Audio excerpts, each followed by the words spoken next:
Bonjour à tous, bienvenue à Gajoubert, on se retrouve pour cette nouvelle vidéo. Et comme d'habitude, avant de commencer, je vais vous demander si ce n'est pas déjà fait de vous abonner, de rejoindre notre communauté, car vous êtes beaucoup à regarder nos vidéos sans être abonné.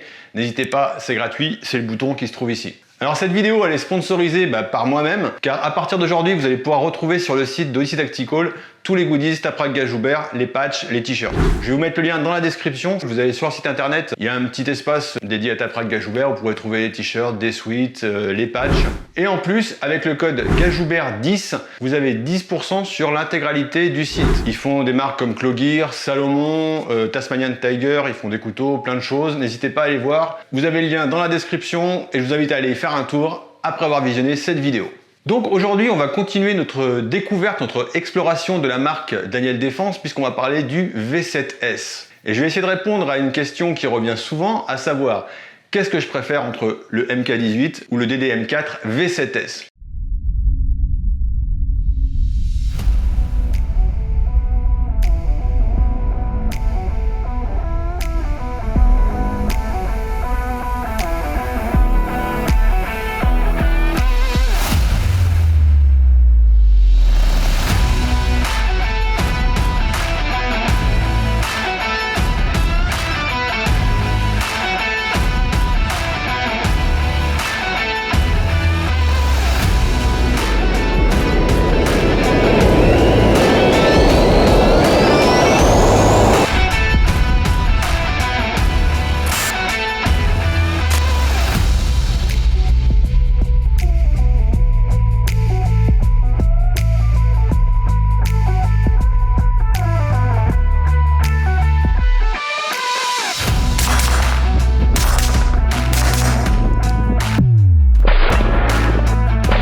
Cette question elle est un petit peu compliquée. C'est un petit peu comme si vous demandiez à un enfant est-ce que tu préfères papa ou maman? Alors que certes, même si ces armes ont quelques différences, elles partagent surtout des points communs. Parmi ces points communs, elles ont toutes les deux été faites avec la même maîtrise, le même savoir-faire et il y a la même philosophie derrière dans la construction. Elles ont la même qualité, elles sont faites d'aluminium toutes les deux. Les mêmes procédés de fabrication ont été employés pour les deux armes. En fait, concrètement, il y a deux choses qui vont les différencier. La première, ça va être la longueur du canon. Parenthèse, je vous rappelle que tous les canons Daniel Défense sont des canons qui sont martelés à froid. Alors peut-être que certains d'entre vous ne savent pas ce qu'est martelé à froid. Grosso modo, pour faire simple, c'est une méthode de forgeage à température ambiante, donc le métal n'est pas chauffé. C'est pour ça qu'on dit forgeage à froid. La matière va être tapée des milliers de fois sur un très court laps de temps. Et très sommairement, en fait, ça va avoir pour effet de réaligner les molécules, donc ça va le rendre plus résistant et plus rigide. Quand il s'agit d'un canon d'arme, à mon avis, le forgeage à froid reste la meilleure méthode pour avoir des canons de qualité qui vont tenir dans le temps. Le MK18, lui, a un canon de 10,3 pouces. Quant au V7S, il a un canon de 11 pouces et demi. Et bien qu'il soit plus long, le V7S va être plus léger que le MK18. Alors pas de beaucoup, on est sur quelques centaines de grammes, mais malgré qu'il soit plus long, il va être plus léger que le MK18. Et cette différence de poids, elle est due à la différence majeure qu'ils ont, du moins celle qui va frapper le plus quand on va regarder les deux armes, à savoir le système de rail qu'ils vont avoir. Le MK18, lui, est sur un rail Picatinny et le V7S est sur un rail de type M-LOK. Alors historiquement, la volonté d'attacher des accessoires sur une arme a débuté en 1970. Ouais, alors, venez pas me parler des baïonnettes parce que je parle pas de ce type d'accessoires, on parle vraiment de lampes de poignet. Donc ça a commencé en 1970. Et cette exigence a donné le programme SOPMOD pour Special Operation Peculiar Modification. L'idée, c'est de pouvoir attacher des accessoires sur l'arme. Ce programme a été finalisé dans les années 90 et l'idée c'était de donner la possibilité aux opérateurs d'équiper leurs armes avec des accessoires qu'on connaît maintenant, des lampes, des poignets et tout ce genre d'appareils. D'ailleurs, le premier système construit autour du M4 fut le système RIS. Alors RIS pour système d'interface de rail. Et c'est donc le programme SOPMOD qui a donné ses racines aux capacités de fixation actuelles. Alors, rail Picatinny, rail M-LOK, vous connaissez certainement la différence. Les rails Picatinny, c'est des rails qui vont être orientés vers l'extérieur avec des crans. Pour le système M-LOK, lui, ça va être des fentes. Et le système M-LOK, lui, va au moins utiliser 2 leviers internes qui vont être placés dans ces fentes et qu'on va venir serrer avec des clés hexagonales. Alors si on regarde d'un point de vue opérationnel, on peut tous dire que le poids c'est l'ennemi et que par conséquent, une arme elle est toujours trop lourde. Considération qu'on ne va pas forcément avoir un tireur sportif. Et donc en général, le système M-LOK va offrir un avantage certain sur les rails Picatinny, mais rapport au poids. Pourquoi? Parce qu'il y a moins de matières qui vont être utilisées pour les faire. Un rail Picatinny, lui, aura un volume extérieur plus important. Alors qu'un rail M-LOK, lui, va fournir un profil plus lisse, plus fin et donc plus confortable. C'est d'ailleurs pour ça que souvent sur les rails Picatinny, on met des couvre-rails en caoutchouc, histoire que l'écran n'accroche pas. Voilà donc avec la longueur de canon les deux principales différences que vont pouvoir avoir le MK18 et le V7S. Alors concrètement, Picatinny ou M-LOK, j'ai envie de vous dire que dans le cadre du tir sportif, achetez avant tout une arme qui va vous plaire, qui va vous faire plaisir. Je sais qu'il y en a beaucoup qui préfèrent l'allure du rail Picatinny et certains du M-LOK, donc ça c'est pas à moi de trancher, mais voilà, fondamentalement vous allez avoir des armes de qualité égale. Que ce soit le MK18 ou le V7S, les deux fonctionnent avec un système à emprunt des gaz. Alors, arrêtons-nous un petit peu sur ce système à emprunt des gaz. Ce qu'il faut savoir, c'est que chez Daniel Défense, ils ont réparti leurs armes en 4 types par rapport à la longueur du canon. La plus grande, c'est la longueur fusil, après il y a la longueur médiane, la longueur carabine et la longueur pistolet. Et cette précision est importante car ce qu'il faut savoir c'est que pour chaque longueur de canon, il va falloir adapter le système d'emprunt des gaz. Là encore, pour simplifier, un système d'emprunt des gaz va se servir des gaz accumulés dans le canon. Plus le canon s'allonge, plus la balle passera de temps dedans.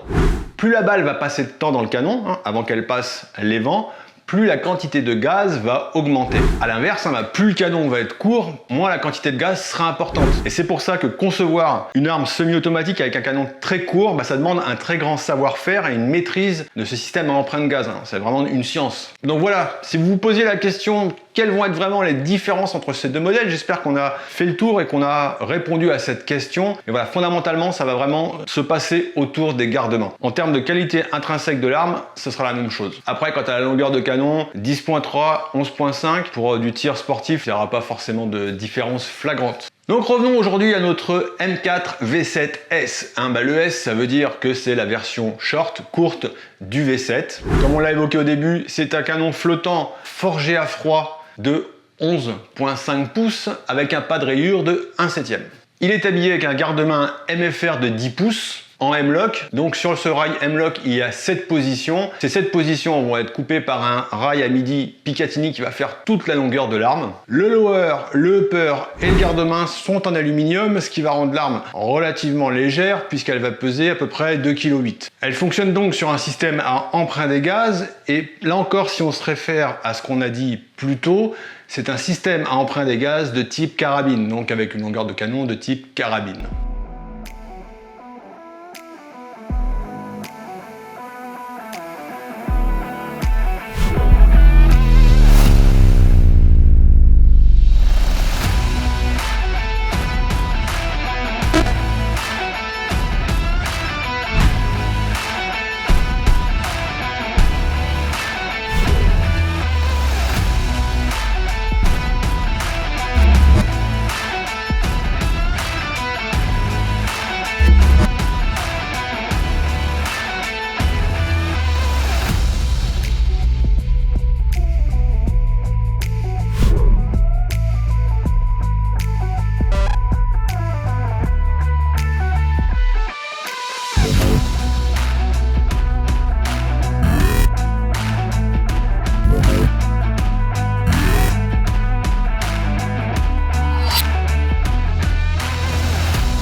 Plus spécifiquement, le modèle que je vous présente aujourd'hui, il est équipé d'une crosse Maxim Défense CQB Gen 7 de couleur bronze. J'ai mis un frein de bouche de type A2 pour pouvoir venir installer mon modérateur BT Rotex. C'est avec un système de fixation à baïonnette, donc qui se clipse et qui se déclipse super vite. Pour ce qui est du point rouge, je suis sur un Holosun. Pour la sangle, là encore, comme sur mes autres armes, c'est une sangle Valkyrie des potes de chez Chimera. Déjà, c'est une sangle qui est française, faite en France par des Français, donc déjà ça c'est bien, et en plus c'est du matériel de grande qualité. Si vous ne connaissez pas cette sangle, je vous invite à faire des recherches sur internet.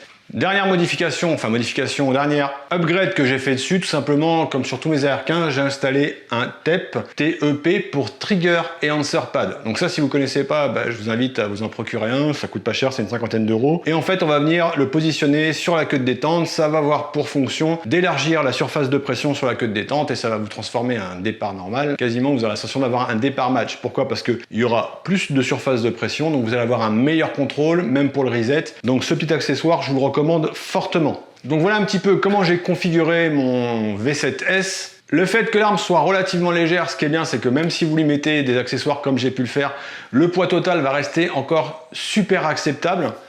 En tout cas, pour ce qui est de mon avis, je trouve que ce V7S a ouvert la voie à une nouvelle génération d'AR-15, plus léger, plus maniable, plus robuste, plus fiable, et ça reste une super arme.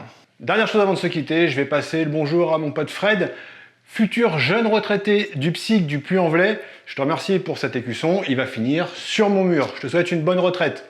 Voilà, j'espère que cette vidéo vous a plu. Maintenant, je vous laisse aller sur le site d'Odyssey Tactical, chercher votre patch ou un t-shirt. N'hésitez pas et surtout n'oubliez pas de profiter du code promo Gajoubert10, un G majuscule, Gajoubert et 10. Allez voir, ils ont des super trucs. N'hésitez pas à vous abonner, à nous retrouver sur Instagram. J'espère que cette vidéo vous a plu. Je vous dis à très bientôt et surtout n'oubliez pas, restez sûr, habile et adroit.